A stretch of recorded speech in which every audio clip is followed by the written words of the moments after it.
Coming up in this episode of iCantCU, I'll tell you all about making French macarons in a class with Liz and Jane, as well as Ziggy's giant Christmas pickle. Stick with me.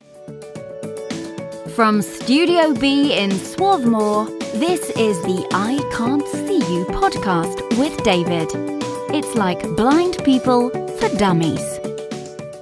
Hello there, and welcome to another episode of iCantCU, your window into a world where blindness doesn't dictate ability. My name is David, at David Benge on all the socials. Thank you so much, and welcome inside an even more crowded Studio B.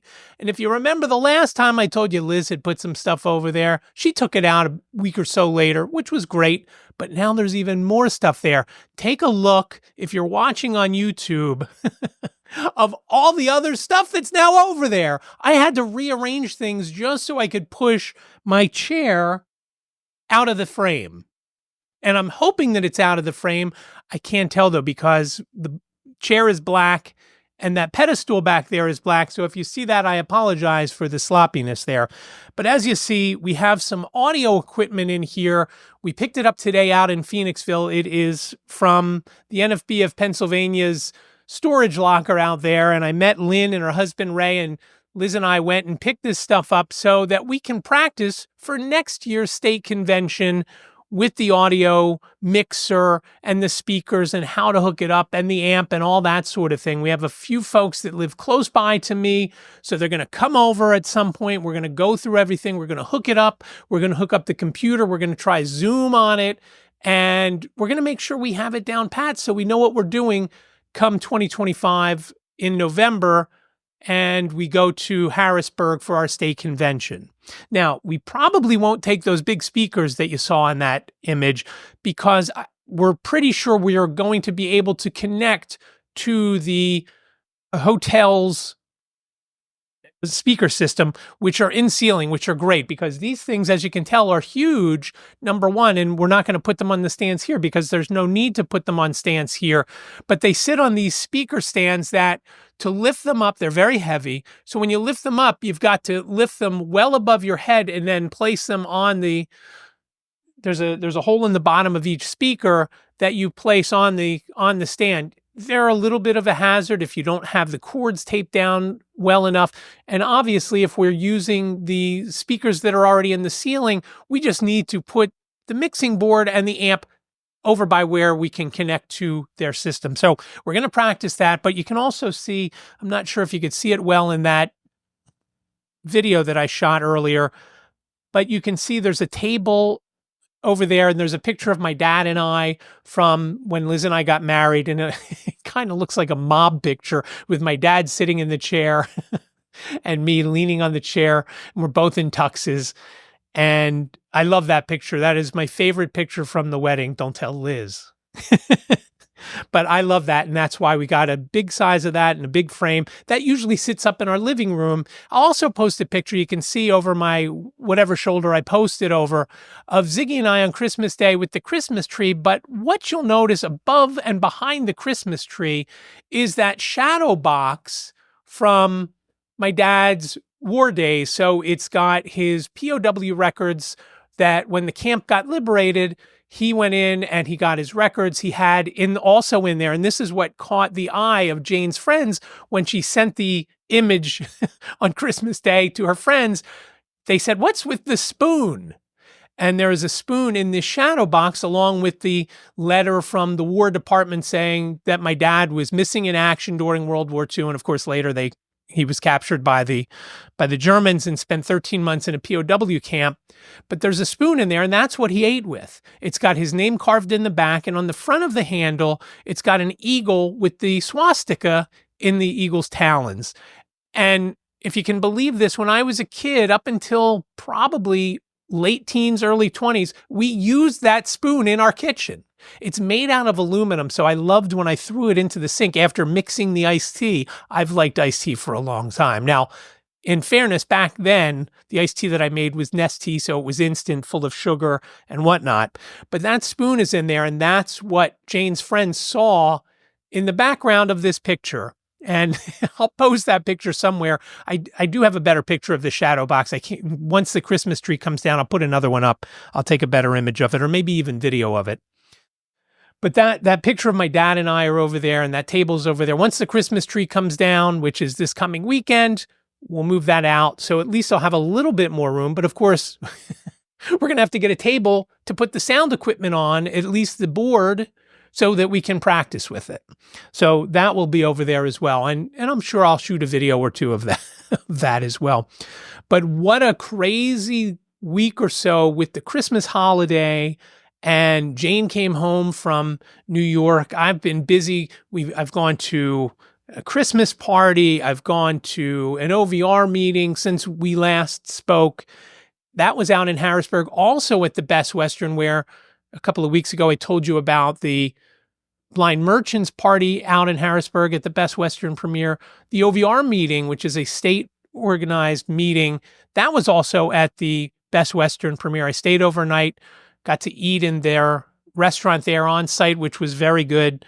And again, just everything about this hotel doesn't scream Best Western. It screams higher end and makes me wonder why they don't rebrand this type of their hotels, because it is not an economy. When you think Best Western, you think economy, you think not great. This place is fabulous, the Best Western premiere in Harrisburg. So I'm looking forward to going back out there. I'm sure before I go to the state convention in November of 2025, I'm sure that I'll be out there at least one or two more times, maybe a couple of times to stay. We'll see what goes on. We're going to have an event there. The Blind Merchants are going to have an event there in, I think it was May. So I'll be going out there and probably staying overnight for that. But in this episode, I really wanted to talk about a couple of things. One is Christmas, and I'll get to Christmas because I've got some great video of Ziggy and his, as mentioned in the intro, giant Christmas pickle. It is so hysterical that just stick with me for that. But before I get to that, I want to talk about a class that Liz, Jane, and I took at Sur La Table out at the King of Prussia Mall. And Sur La Table is one of those places where you can go, and I really should see if they have an affiliate program.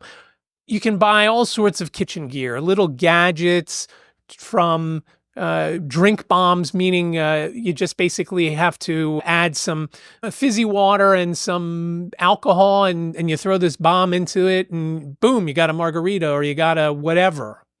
Hot chocolate bombs. They have, what did Jane buy? Jane bought I used one the other day when my normal device was not clean. I used this, it's like a mesh, almost like a mesh cup. I used it to strain my lemon juice when making iced tea.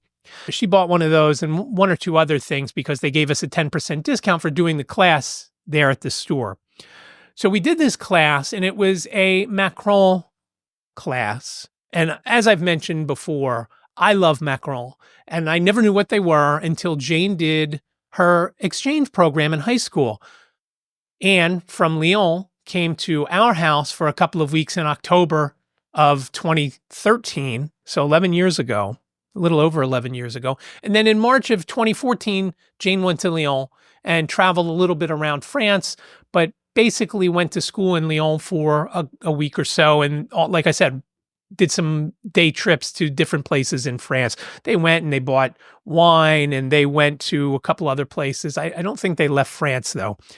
But when Anne came from Lyon to our house, she brought these macarons. And they were very colorful and they were delicious. And it's basically a meringue sandwich cookie, a meringue on the top and the bottom, and then either a buttercream in the middle or a jam or a jelly in the middle. Basically like an Oreo, except with the meringue on either, on the top and bottom. And so we went, when we were at King of Prussia a couple of months ago, Liz and I went in and I said, let's see if they have something for when Jane is home that we could all do a class together, because I would like to try something. Now, when we signed up for this class, I never imagined how much you need visually to make these things.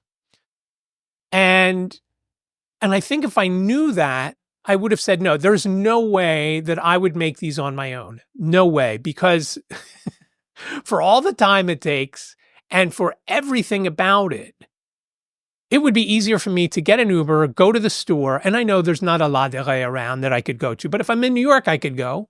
Don't even have to leave the train station.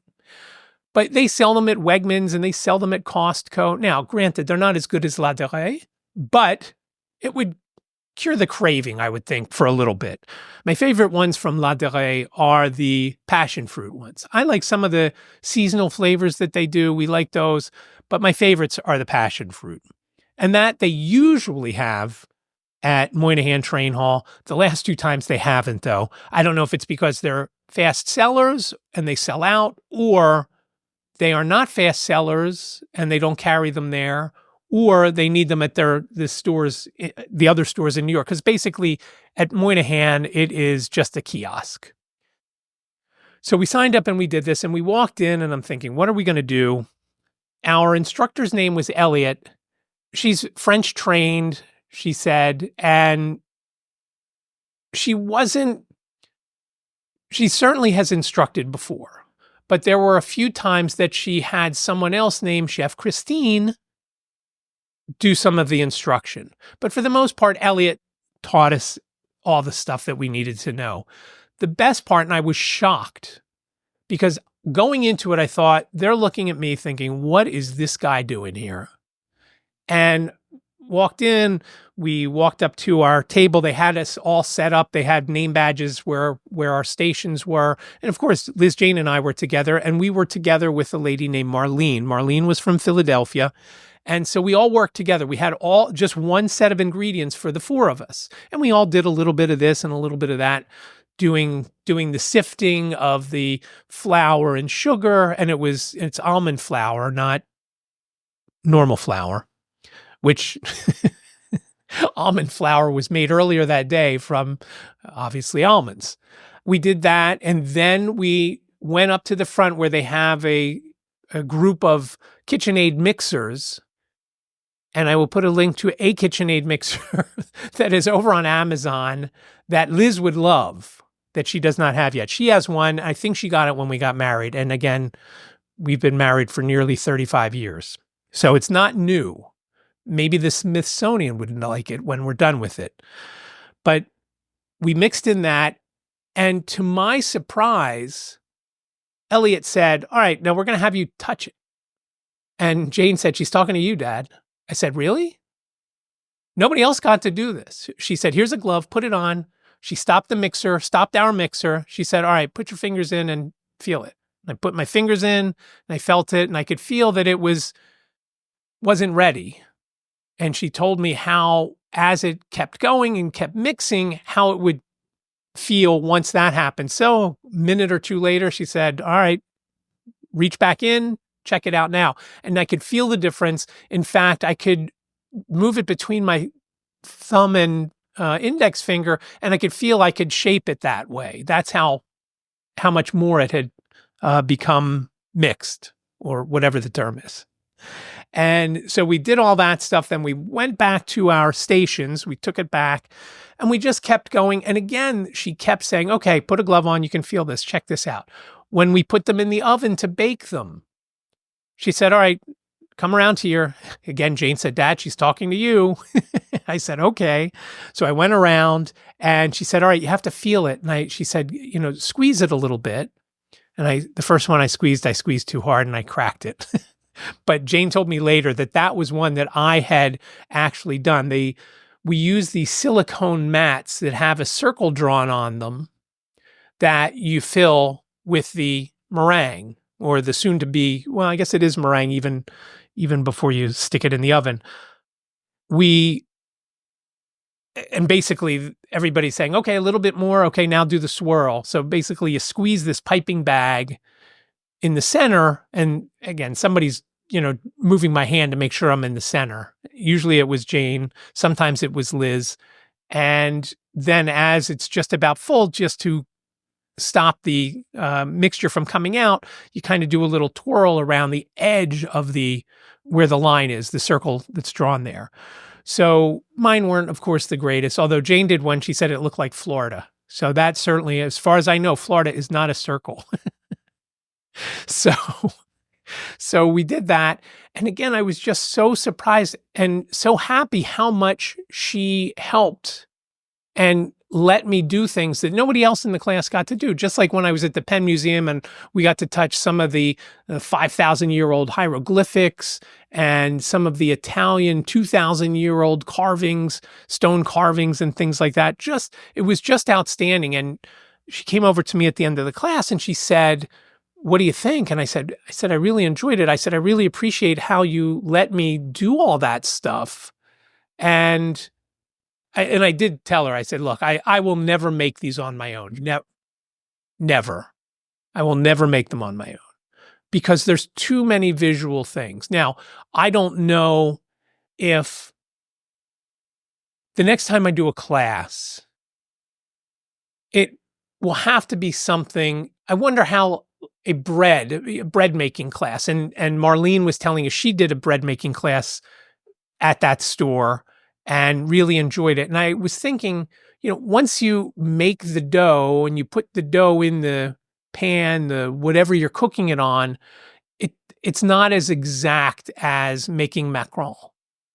And you have to have the mixture just right. You've got to have the temperature just right, and you don't want to overbake it, underbake it, whatever.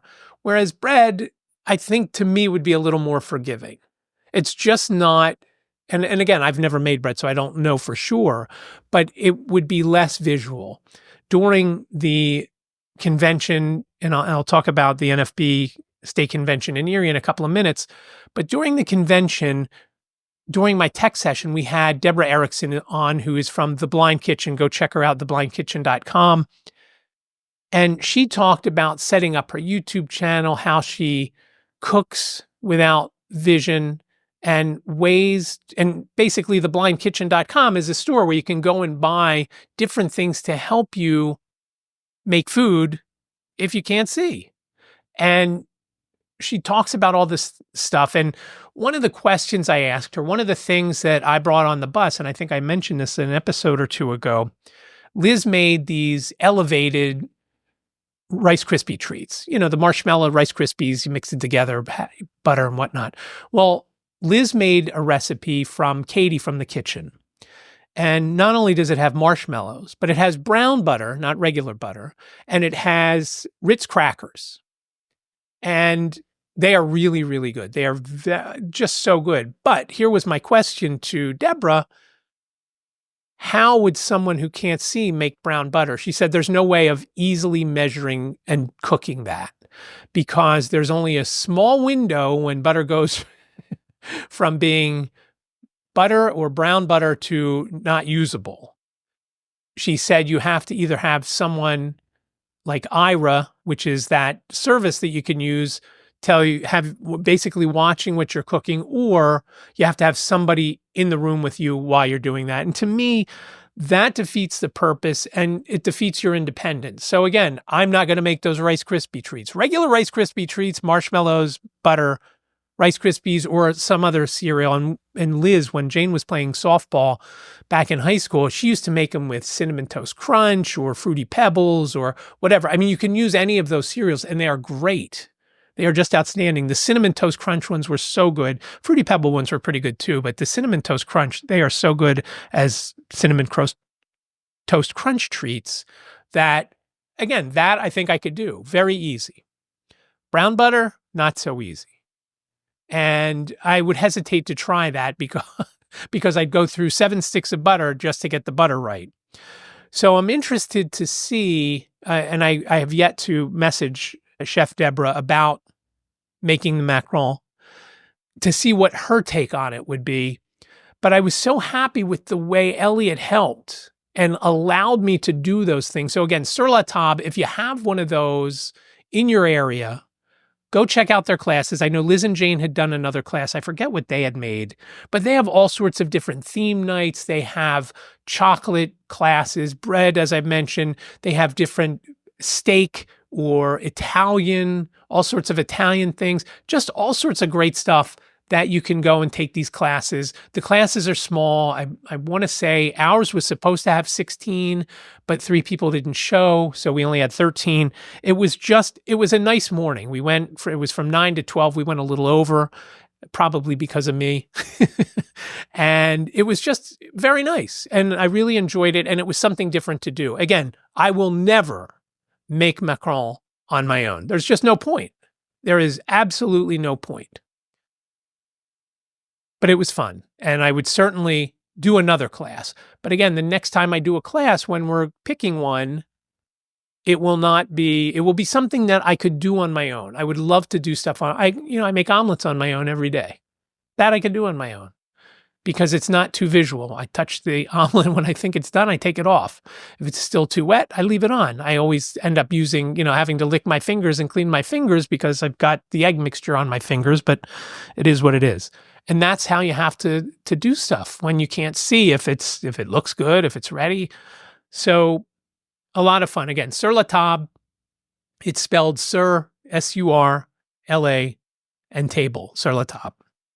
And again, they have all sorts of great cooking instruments and different foods and specialty things within the store. In fact, Liz was going for Christmas. Liz got a torch to make creme brulee. You have to burn the sugar on the top, and you could use it for other things. In fact, they used a torch during the class to reset our mixture because when we added something, it broke I think it was frosting. I don't remember what it was. I want to say it was frosting. It had separated. Buttercream that was going inside the macaron. It had separated because of the cranberry that we put in there and something else. I don't remember what that something else was.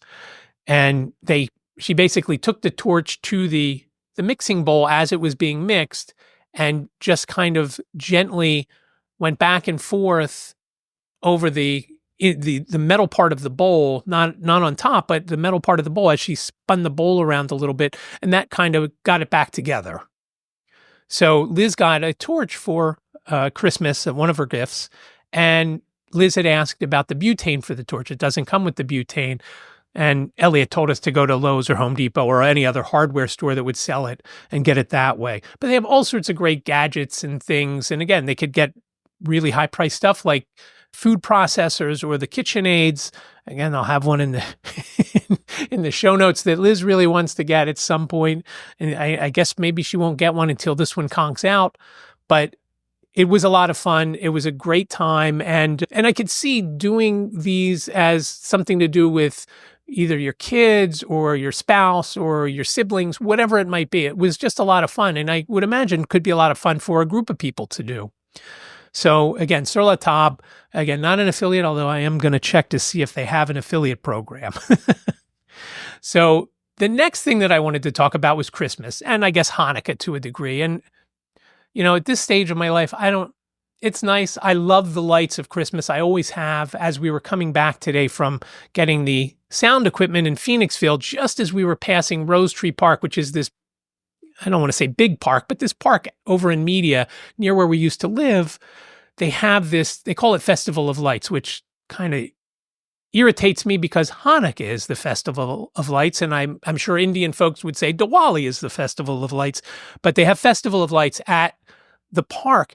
And they just have 8 gajillion lights, and they were just coming on as we were going by. And unfortunately, there was still a little bit of light. And so it wasn't as visible to me as it would be if we went back once the sun had completely set and it was completely dark. But some of the lights, and if you've ever had your pressure checked at an eye doctor appointment where they put that disc in your eye, first they numb your eyes and they put that disc over top and they get your pressure. They have a blue light. There's a blue LED light that comes in, it seems like all Christmas lights, that reminds me of that light. And when I spot that light as we're driving by a display, if I see that blue, I'll just yell out 7 because that's the goal for my pressure. It's been low. If it's 7, that's about as best as my vision is to be. If it goes up too much, we get a little nervous thinking that might have to have another glaucoma surgery. Knock wood. Haven't gone, I don't think I've been above 7 for at least a decade. But you see those blue lights. But just seeing the lights, and we have lights in our living room and in our kitchen that are just covering and go around the perimeter of our windows. We have lights there, and in our living room, we also have the Christmas tree in the corner. Again, like I said, in front of the shadow box of my dad's war stuff and papers from his POW days, 13 months in the camp. And so seeing all the lights, it's just, I love that part of it. But for the most part, I can't really tell what things are. I can see the light in the dark and I can tell the colors, but I really can't tell. Liz has to tell me, oh, that's a so-and-so, or we have a neighbor that had, and they bagged it up already, this giant snowman, probably 2-story tall snowman. It's got the top hat and everything else. And right next to it, and I went out to lunch a couple days ago with my friend Alex. As we were driving by, I'm like, oh, let's see if they have the snowman out. And they didn't have it out. And he said, no, the abominable snowman is there. I said, no, they have one that's twice that size. He said, oh, really? I said, yeah. Now, just to let you know, the abominable snowman, I don't know if it's motion censored or what the story is, because when you go by it, it makes these like wild animal sounds.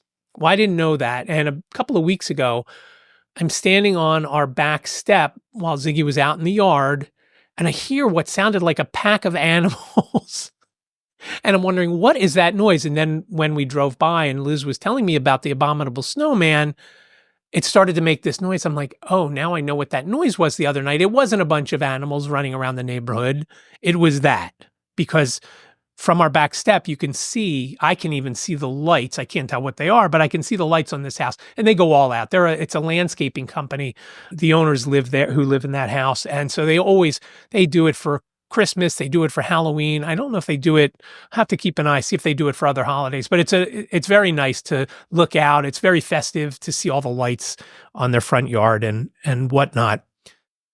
So Christmas isn't a big deal to me. Hanukkah really has never been a big deal, because even when I was a kid, you get one gift a night. And if that gift sucked, you're thinking, oh, well, there's always tomorrow until you get to the 8th day. And then you're like, okay, wasn't great. With Christmas, boom, you get a whole bunch. You get overwhelmed with stuff. And so it's a little bit different. But again, Hanukkah, kids are older. They don't care. They get a set amount of gifts, and sometimes it's just money. Usually there's a surprise Santa gift, which is just little, not really much. And they always get for Christmas Eve, they always get a pair of pajamas. And sometimes it's sweats and t-shirts and whatnot, but it's usually something you would sleep in. So it hasn't been, Liz's folks are gone, my folks are gone. Not that Hanukkah was ever a big thing, other than the latkes, and I'll talk about them in a second. But for Christmas this year, I was so excited. A week or so ago, Liz and I went to Harriet's house to deliver some books that we have that are going to Ghana, to a school in Ghana for deaf and blind kids. We had plenty of books for blind kids, ironically, but we needed more books for the deaf kids. And Mike and Lisa, our former neighbors over in media, work and volunteer at a library. They always have these sales twice a year, October and April, I think it is. They have these book sales. And for nonprofits, you can go and you can get, I don't know how many bags, but we got a set of books from them a month or two ago. And then Lisa had put aside some that were large print, which is great, because so maybe some of the kids who are in that school are both, we call it deaf-blind here, but maybe they have enough sight that they could read a large print book. So that would be great for them. So we had books to drop off, and Liz had made some of those Rice Krispie treats for Harriet, because she only got one or two, or maybe she didn't get to try it. I don't remember, but we made her a batch for both her and for Alex, who was supposed to come down that day, but he couldn't come down because he was starting to feel sick and didn't want to give any of us anything. Liz ended up sending the other Rice Krispie treats in with Jacob so he could take them to the Swarthmore Co-op, and they enjoyed them there. So after dropping the stuff off at Harriet's house, we went over to Petco to look to see what we could get Ziggy for the holidays. And last year for Christmas, we got him a Christmas pickle. Jane had seen it on either Instagram or TikTok or whatever, and it's a pickle, a plush pickle with a squeaker inside. It's roughly 14 inches tall, maybe, and probably about 4 inches in diameter. He loved it. It's got a Christmas hat on. It's got a face, got a little tie, and I don't remember if the small one said this, but it says, "I'm a big dill," or something like that, or "really big dill," or something like that. When we went into Petco, we see this thing that has a dreidel, and we see a regular size Christmas pickle. And then we see it. It is a 3 to 4 foot tall and probably 12-inch in diameter Christmas pickle. Same layout as the one that he already had, with the Santa hat and the eyes and mouth with the words, "I'm a really big dill," or something like that on the side, and a bow that's wrapped around it. And so we got him that. And as I'm speaking now, here's what it was like when Ziggy saw this Christmas pickle. Oh. We've got two angles. Jane was on the couch shooting one way. I was on the floor with Ziggy shooting the other way. Liz is bringing it down the stairs. And he starts to see it, and he starts to get excited. And then he starts to smell it, and I'm thinking, okay, maybe he's smelling. It's like you're dragging a body somewhere, or cats, or I'm sure other animals into Petco because they like to shop too, evidently. So I'm sure other dogs have touched it and maybe bit it or whatever. So he's smelling it, and now he drags it all over the place, and it's honestly like dragging a body somewhere. He puts it in his mouth. And he loves, as I've mentioned before, when somebody comes over, or Liz comes home from school, or Jane comes home, or Jacob comes home, he will grab something in our living room to go take to them, it does to look like that, either right? give to them or say, "Hey, look, play with me. Here's a pillow, here's a ball, here's a whatever." Now he goes and he grabs this giant Christmas pickle. And it doesn't fit. When he's got it in his mouth and he tries to go between my chair where I watch TV and our coffee table, it doesn't fit. Like, it kind of bends around his face for him to get through. Again, because it's between 3 and 4 feet tall. So it is very funny. And I thought that was the greatest gift. Now, for what Jane had spent last year when she got him it was a moose. It wasn't a Christmas thing. I think she got it for his birthday, that he loved, that she saw in a pet store just around the corner from her apartment. That was around $20. And that was just a regular 12 to 14 inch moose, plush moose with the squeakers and the crunchy paper inside that makes it sound like you're opening a bag of chips. He loved that. And when Liz pulled this thing out, and I took a picture of her, and I'm showing that right now if you're watching on YouTube, and she told me it was only $30 for that thing, I'm like, oh my God, we got to get it. So we got him that. And we also got him a hedgehog. It's a plush hedgehog. It's got an Eagles helmet on, and it's got on the sides, it's got the Eagles logo on either side. And it's, again, that crinkly paper to make it sound like you're opening a bag of chips. And it also has a squeaker inside. So those were his gifts. And I was so excited for that. I was never more excited. It's been a decade or more since I was that excited to give somebody a gift. Because the kids used to get gifts and they were fun, especially when they were little. Jacob got a remote control car, or better yet, the car that he could sit and drive around our cul-de-sac when we lived over in Media when he was little. And the kids loved that. Jane loved it once she was old enough to ride in it. Our neighbors loved it. They would drive around in it. It was just a lot of fun. And so those days in the remote control cars, same thing. Our neighbor would get one and Jacob would get one, and they race them and smash them into one another and whatever.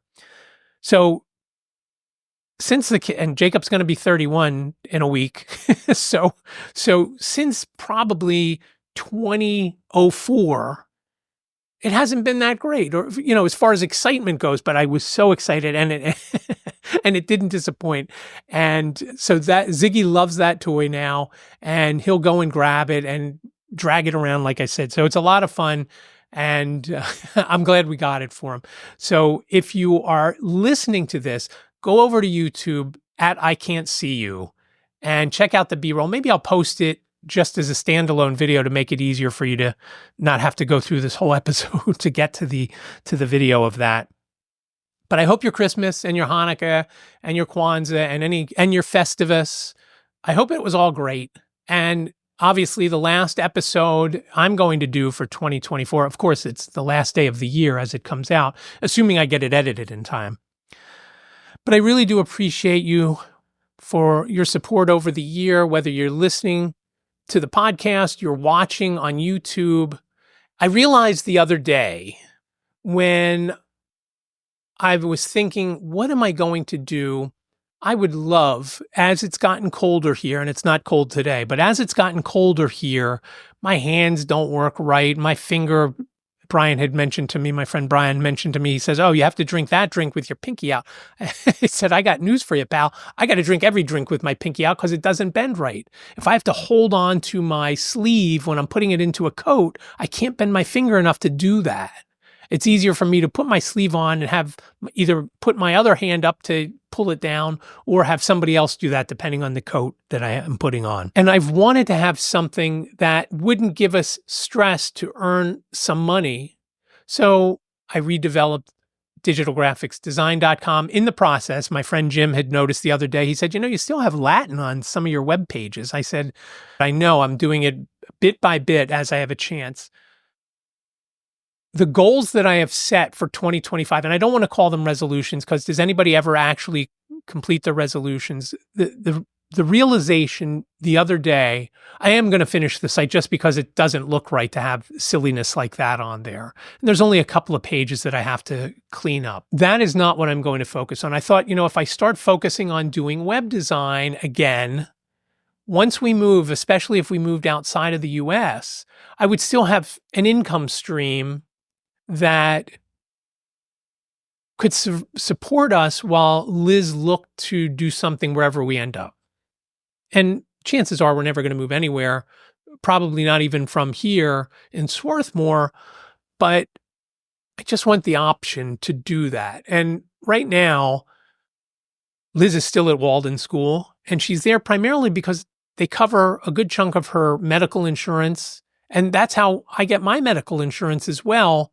So it would be tricky to not have that. And so until we can find something that makes enough money for us to live, we can't think about moving anywhere else outside of the US. We'd have to stay within the US until we had, again, moving to Spain, France, Italy, maybe Portugal, I don't know. We'd have to have some sort of cash flow. And we've thought about purchasing a property wherever it is we move to. Maybe it's a duplex and we buy both sides and you rent half out, and that's where you get some income. The cost of living anywhere in those places I just mentioned is very low compared to what it is here in the US. And one of the other things that I thought, and I still may do it because I just want to show other blind folks that you can do something like this, and that's some sort of print on demand. And I'm not talking, it doesn't have to be just t-shirts and apparel and hoodies and caps and things like that. You can do mugs, you can do candles, you can do jewelry. You can do a bunch of things. And whether you design them or you pay somebody to make your designs, it's something that somebody who's blind could operate, I believe.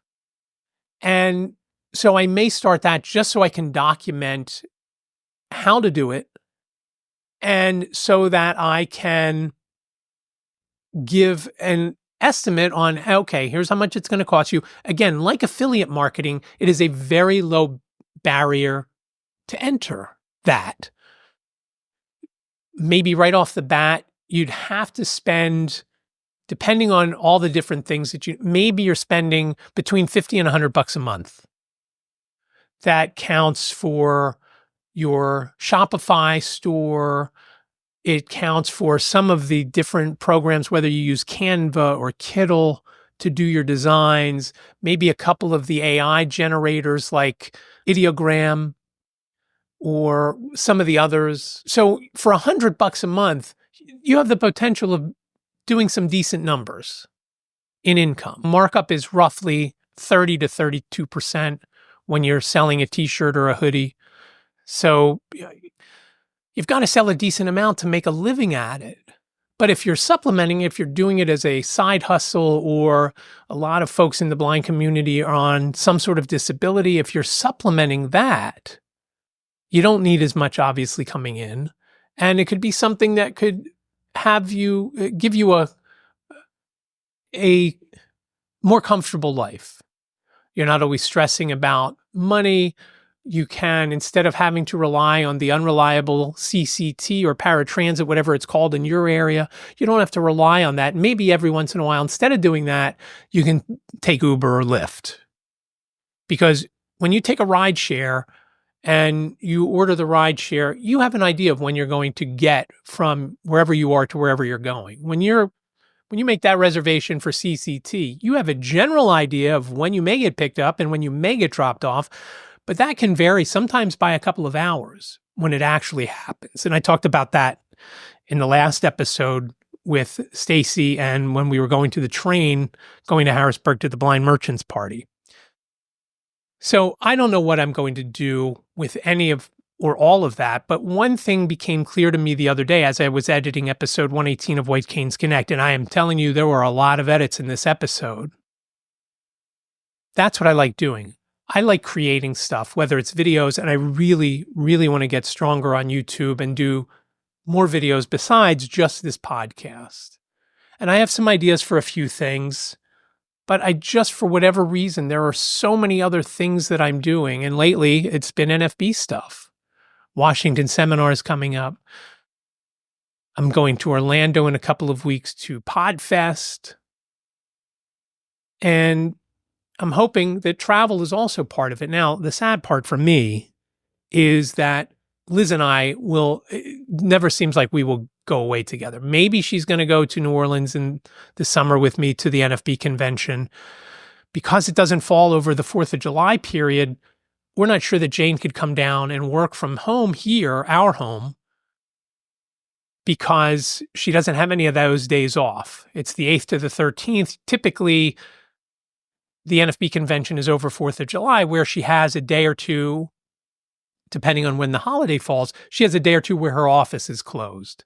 And I'm not sure how the new job, she's only been there 3 or 4 months, how that compares to when she worked at Purple, because Purple had, I think last year, I don't remember if she took a day or if it just last year, 4th of July was on a Wednesday. So that makes it tricky. But on those days, on those years where 4th of July falls on the Thursday or Tuesday, a lot of offices didn't open for that Monday or that Friday, depending on when it was. And I don't know how it'll be at Scene. She's at a place called Scene now, based in Brooklyn. Their New York office is based in Brooklyn, as I think I've mentioned.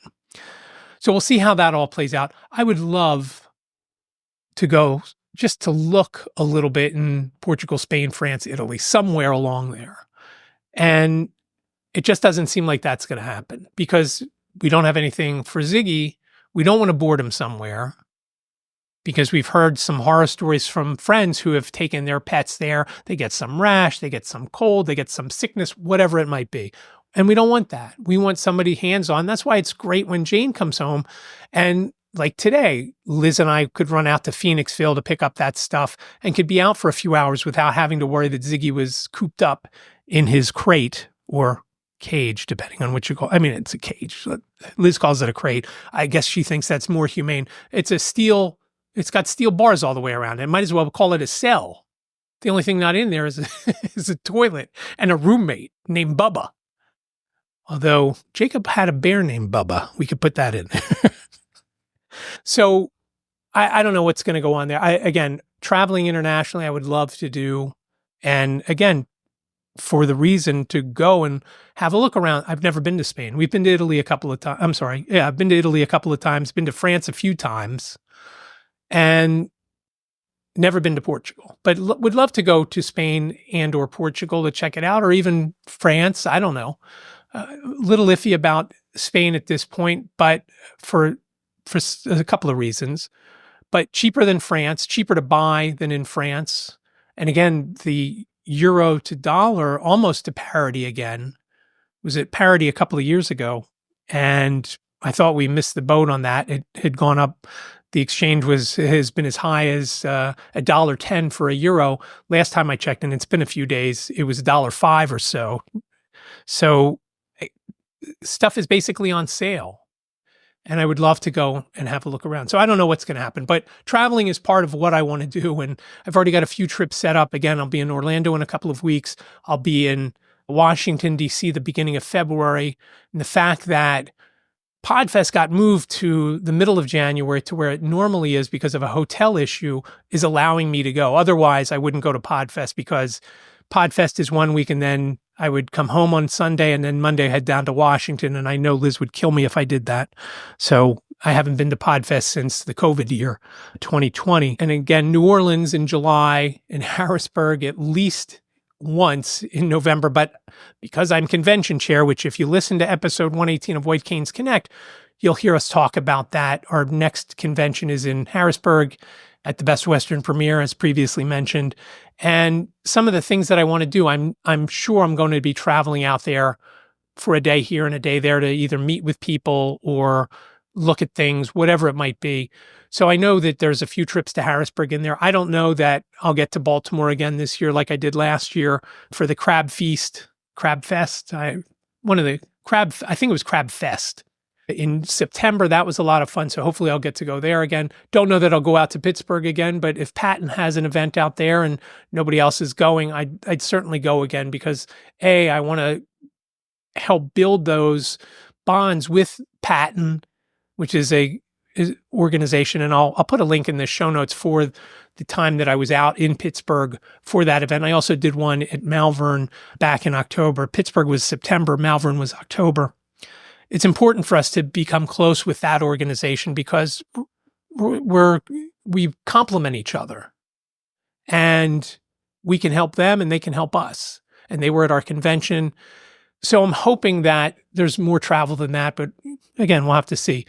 Most important thing for me this year is going to be to make that convention the best that it's ever been, both as far as sponsorships go and as far as the convention itself, the event itself. Jane has already asked for time off so she can come and help do registration. And it'll just be a lot of fun if we can get it to where I want it to be. And again, the key will be the sponsorships. Most of the other stuff this year was great in Erie, and there were some issues, and not going to lie, with registration for both online, which I am solely responsible for, and on site, where registration hours were given and then nobody was at the table. And so those things have to be addressed. I wasn't the convention chair this year, though. So I'm going to make sure that doesn't happen again because I heard complaints from people because of that. So I'm looking forward to that. Hopefully going to be a surprise trip or two somewhere, but we'll see. But to close out, I wish you the best of 2025. I really hope it's a happy, healthy, and prosperous new year. And again, I really appreciate your support throughout the year and over the many years. It's over 6 years now I've been doing the podcast. So I really do appreciate it. So you already know, if you've listened or watched for a while, that the show notes are available over at iCantCU.com. And that's another thing that I hope to do and finally migrate from the current host to the new host where it's a better design and everything else. We'll see if that happens. I had hoped to do that over this holiday break. It really hasn't been a break for me. Show notes over at the website for now, iCantCU.com/277. iCantCU.com/277, numerically speaking. And remember, iCantCU sounds like a whole sentence, but it's only 7 characters long. iCantCU.com/277. Reach out to me on the socials at David Benj on Twitter, X, Threads, LinkedIn, Facebook. What am I forgetting? And you can listen to the podcast over on YouTube, youtube.com/David Benj. If you'd like to watch it and see what Studio B looks like, see all this great B-roll I've got in this episode, that's youtube.com/the@ and iCantCU. So at iCantCU over on YouTube. Please reach out via phone, questions, comments, show ideas, whatever you've got. You've got up to 3 minutes, 646-926-6350. Again, 646-926-6350. You've got up to 3 minutes. Leave your name and town. If you do leave a voicemail, I would appreciate it. And you could also email me, iCantCUpodcast@gmail.com, iCantCUpodcast@gmail.com. I'm hoping by the next time I record, our house does not smell like latkes. We made them the other night and it still smells like it. Jane went to a party the night before and everything she had on still smells like it. So they are not something that I walked downstairs this morning. I thought we were making latkes again, but I really do appreciate it. Again, Happy New Year. Thanks so much. I really do appreciate you. Be well, stay safe, and I'll talk to you in the next episode. Thank you for listening to the I Can't See You podcast with David. Please rate, review, and subscribe to the podcast wherever you listen. And don't forget to share the podcast with your friends.